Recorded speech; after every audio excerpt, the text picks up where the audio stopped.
Hello everyone, আসসালামু আলাইকুম। আজকে আপনাদেরকে দেখাবো কিভাবে আমি চিকেন ফ্রাই করলাম।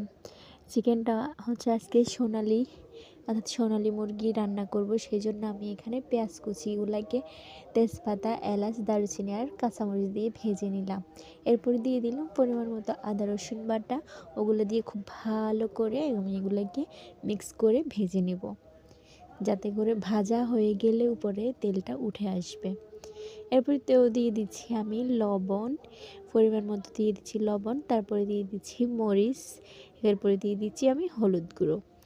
এই তো দিয়ে দিচ্ছি মশলা। তারপর ভালো করে এগুলাকে একটু পানি দিয়ে কষিয়ে নিব। ভালো করে নেড়ে ছেড়ে দিচ্ছি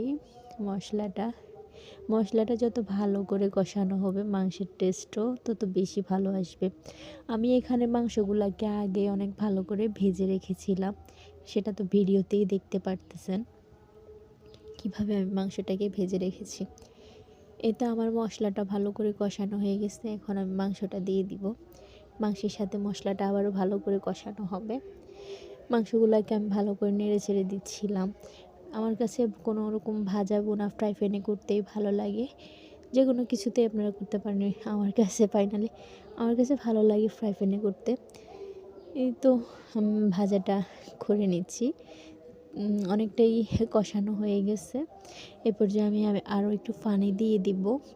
পানি দিয়ে ঢেকে রাখবো। তো পানিটা দিয়ে দিয়েছি। এরপর আমি আবারও ঢাকনা দিয়ে দিব। আপনারা চাইলে এভাবেও খেতে পারেন, পরিবেশন করতে পারেন যারা ঝোল পছন্দ করেন। আর যারা ঝোল পছন্দ করেন না, তারা এটাকে ভেজে নিতে পারেন। ফাইনালি আমার রান্নাটা অনেকটাই হয়ে আসছে, আমি স্কিপ করে দিচ্ছিলাম। তো ফাইনালি রান্না যখন হয়ে গেছে, আমি উপর থেকে কিছু ধনিয়া পাতা কুচি দিয়ে দিলাম।